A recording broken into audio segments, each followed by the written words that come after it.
Hello friends. आज हम लोग त्रिकोणमिति के लेक्चर को आगे बढ़ाएंगे और इसमें हम लोग बात कर रहे थे ब्रिटिश पद्धति में कोण मापने का जो तरीका था वो हम लोग सीख रहे थे। तो ब्रिटिश पद्धति या इंग्लिश सिस्टम बोलिए, उसी को सेक्साजेसिमल सिस्टम भी बोले थे। तो उसमें हम लोग अभी तक क्या सीख पाए थे कि अगर कोई हॉरिजॉन्टल लाइन वर्टिकल लाइन एक दूसरे को प्रतिच्छेद करता है तो वो एक समकोण बनाता है।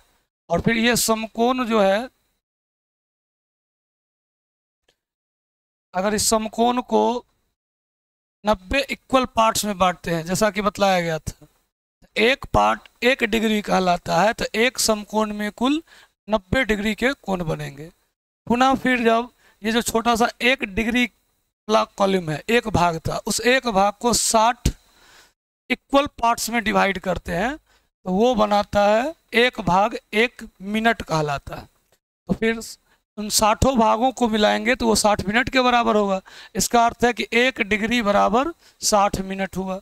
फिर 1 मिनट का जो हिस्सा है ब्रिटिश पद्धति में, उस 1 मिनट को 60 इक्वल पार्ट्स में जब बांटते हैं तो वो बनता है एक एक भाग, उसका कहलाता है 1 सेकेंड। तो इस प्रकार से जब 60 पार्ट्स को जोड़ेंगे तो 1 मिनट बराबर 60 सेकेंड के बराबर होगा। यहाँ तक हम लोग पढ़े थे। अब आगे हम लोग को दूसरा कोनों के माप की दूसरी पद्धति, जिसको हम लोग फ्रेंच पद्धति बोलते थे, फ्रेंच सिस्टम बोले थे, फ्रेंच सिस्टम, या इसी को बोले थे ग्रेड प्रणाली, ग्रेड सिस्टम, ग्रेड सिस्टम, ये हम लोग देखे थे। या इसी को बोलते हैं centesimal system, centesimal, centesimal, centesimal system, French पद्धति या ग्रेड प्रणाली। इसमें जो फ्रांसीसी लोगों द्वारा जो विकसित की गई कोण मापने की प्रणाली, उस पर चर्चा किया जाता है। इसमें क्या है कि एक हॉरिजॉन्टल लाइन और एक वर्टिकल लाइन जो काटेगा तो ये एक समकोण ही है। ये क्या है? एक समकोण। अंतर यह है कि ब्रिटिश पद्धति में एक समकोण को 90 बराबर भागों में बांटे थे, लेकिन फ्रेंच पद्धति या ग्रेड सिस्टम में कहा जाता है कि इस एक समकोण को 100 बराबर भागों में बांटते हैं। 100 बराबर भाग में बांटा जाता है,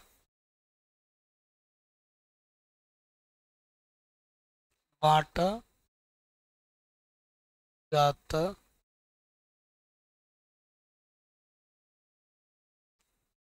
जाता और तब ये एक भाग बराबर एक ग्रेड कहलाता है। जनरली एक ग्रेड को एक लिख के इसके ऊपर जी लिखते हैं। डिग्री में क्या था, एक लिख के ये लिखे तो इसको 1 डिग्री बोले थे, 1 डिग्री पढ़ते हैं। ये तरीका है पढ़ने का। तो यहाँ से होगा एक समकोण बराबर एक समकोण बराबर 100 भाग, यानी एक भाग एक ग्रेड, तो 100 ग्रेड के बराबर 100, या इसी को 100 लिख के ये हो गया। फिर इसके ये जो ग्रेड का एक ग्रेड होगा यानी एक भाग होगा, उस एक भाग को फिर 100 इक्वल पार्ट्स में बांटेंगे तो वो एक भाग उसका 1 सेकेंड कहलाएगा। और तब इस प्रकार से हम लोग पढ़ेंगे कि एक ग्रेड बराबर, इसमें कितना 100, ऐसे ऐसे 100 हिस्सा बांटेंगे और एक हिस्सा 1 सेकेंड, यानी टोटल एक ग्रेड बराबर 100 मिनट कहलाएगा, 100 मिनट। और आप लोग को बतलाए हैं कि मिनट को हम लोग एक लाइन खींच के दर्शाते हैं, ये आपको पता है। फिर नेक्स्ट था कि 1 मिनट तुलना कीजिएगा। ब्रिटिश पद्धति में हम लोग 90 इक्वल पार्ट्स में, फिर 60 इक्वल पार्ट्स में, फिर 60 इक्वल पार्ट्स में बांटते हैं। यहाँ पर सब में क्या है, 100 इक्वल पार्ट्स में बांटे हैं।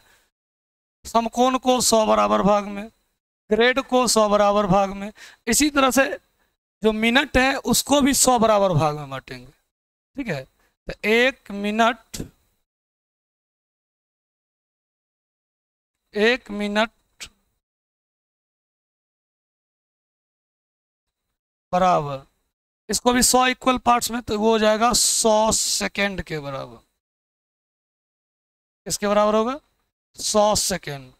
इसको लिखेंगे 100 और 2 लाइन, ये सेकेंड हो।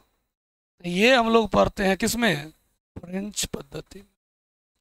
अगर ब्रिटिश से तुलना किया जाए तो ब्रिटिश में एक समकोण बराबर, ब्रिटिश पद्धति में एक समकोण बराबर 90 डिग्री था, और यहाँ पर है एक समकोण बराबर 100 ग्रेड। तो इसका मतलब है 90 डिग्री, क्योंकि इधर LHS एक समकोण बराबर है, तो 90 डिग्री बराबर होगा 100 ग्रेड। 90 डिग्री बराबर होगा 100 ग्रेड।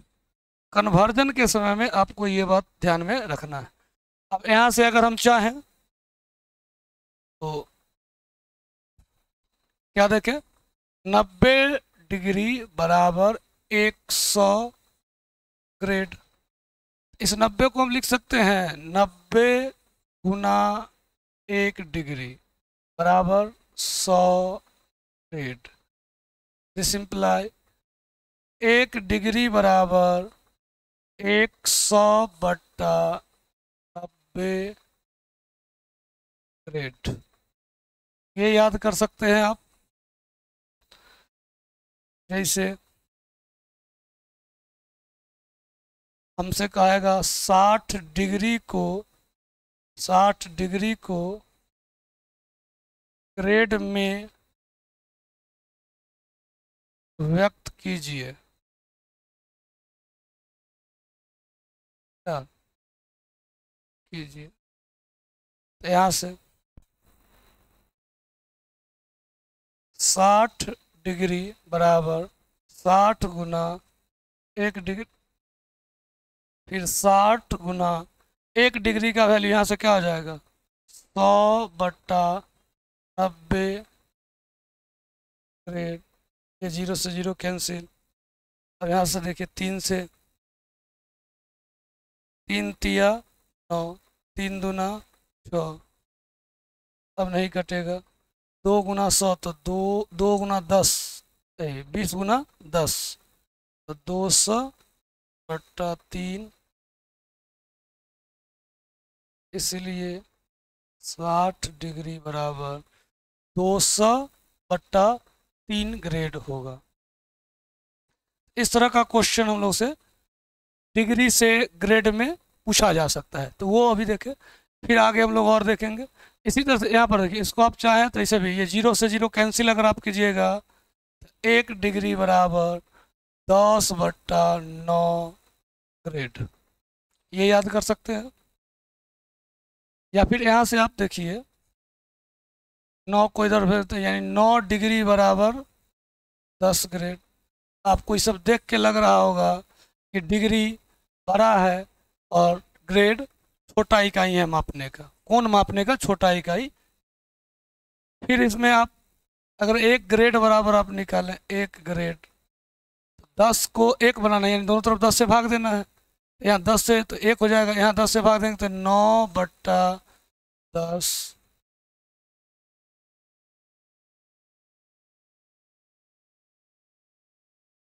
ये याद रखिए, ये याद रखिए। या ये सब क्या है, डिग्री को ग्रेड में बदलना, और यहाँ है ग्रेड को डिग्री में बदलने के लिए इससे गुना करना पड़ेगा। तो ये सब आप कर सकते हैं, पहले भी इस तरह से आप काम किए हैं, लेकिन वहाँ किए हैं मात्रक को बदलने में, सेंटीमीटर को मीटर में, मिलीमीटर में, ये सब आप किए हैं। या फिर मिलीमीटर सेंटीमीटर को मीटर किलोमीटर में व्यक्त करना, तो वो सब आप काम किए हैं। तो वही चीज़ यहाँ है, लेकिन ये एंगल पर है। ठीक है, अब आगे बढ़ते हैं। नेक्स्ट हम लोग का है तीसरा पद्धति, उसको बोलते हैं वृत्तीय माप या सर्कुलर सिस्टम, सर्कुलर मेजरमेंट, मापन, या इसको बोले थे रेडियंस सिस्टम।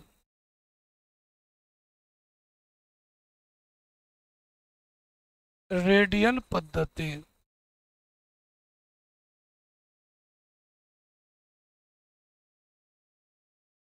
जनरली रेडियन पद्धति को समझने के लिए आप ये समझिए कि इसको बनाने के लिए हम लोग जनरली एक सर्किल बना जिसका रेडियस 1 मीटर लेना है।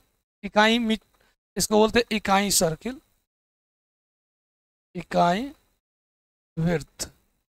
इसका मतलब होता है, अंग्रेजी में बोलेंगे यूनिट सर्कल,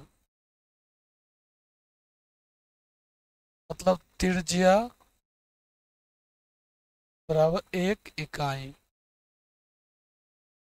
ये और कहा जाता है, एक रेडियन का परिभाषा जो हम लोग को, मतलब हम लोग जो समझते हैं वो है कि इकाई त्रिज्या वाला वृत्त पर जब इस त्रिज्या को आगे मूव कराएं और वो अगर ये त्रिज्या 1 मीटर तो ये दूरी भी मान लेते हैं 1 मीटर, और तब इस छोर से इस त्रिज्या को मिला दिए,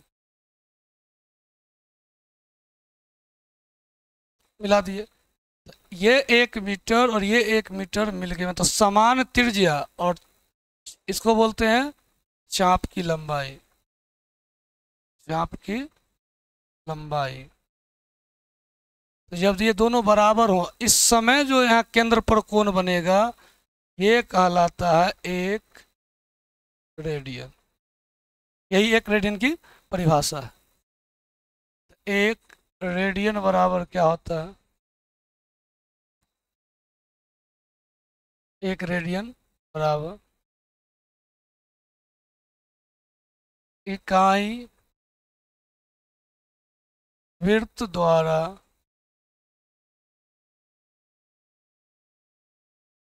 इकाई चाप की लंबाई, चाप की लंबाई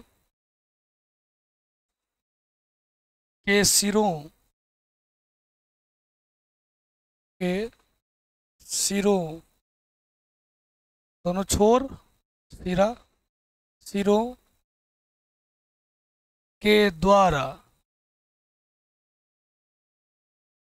केंद्र पर बना कोण,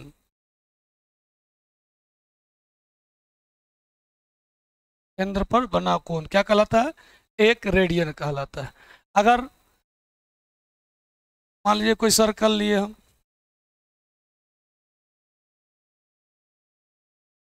यहाँ से ले लेते हैं,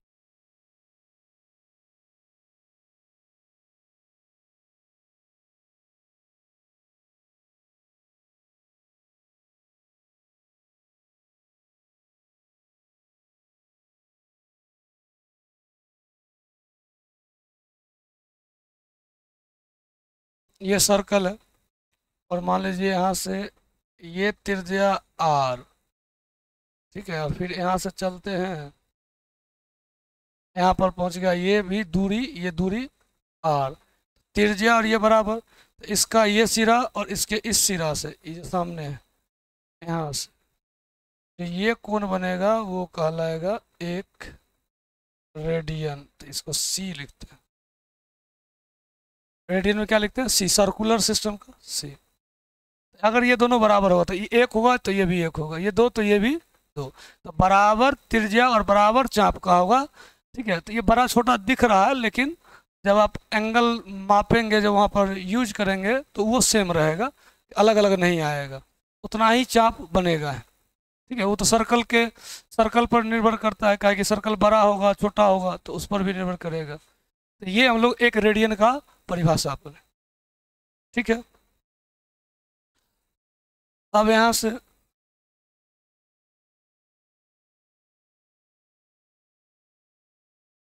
फिर से आप देख लीजिए, ये त्रिज्या r, और मान लेते हैं ये l, और ये थीटा। आप एल के जगह पर एस भी यूज कर सकते हैं। अभी जो हम लोग देखे थे, ये एक तो ये एक, यानी एक सी लिख देते हैं कोण, तो एक सी बराबर ये 1 मीटर, तो ये भी 1 मीटर, तो 1 मीटर ये वाला अब बट्टा ये वाला 1 मीटर, ये बनेगा। तो इसके आधार पर अगर देखें तो इस 1 मीटर के जगह पर ये क्या है, एल, और ये एक कोण, एक सर्कुल या एक रेडियन के जगह पर क्या है, थीटा रेडियन। तो थीटा बराबर इस एक के जगह पर ये एल बट्टा क्या होगा, आर, जहाँ थीटा बराबर केंद्र पर बना कोण। ध्यान रखना, रेडियन में कभी भी आप इसका प्रयोग डिग्री में नहीं करेंगे या किसी अन्य में। दूसरा एल क्या है, तो एल है चाप की लंबाई।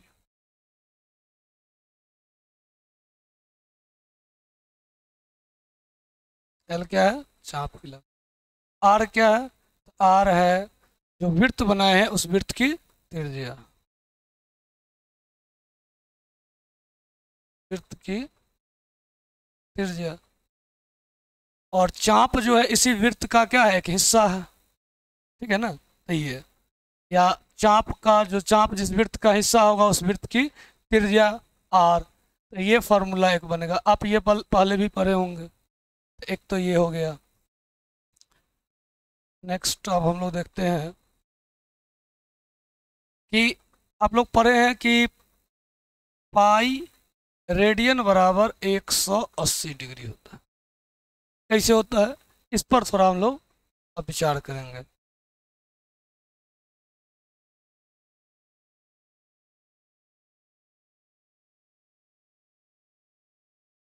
पहले कल्पना करते हैं एक वृत्त का।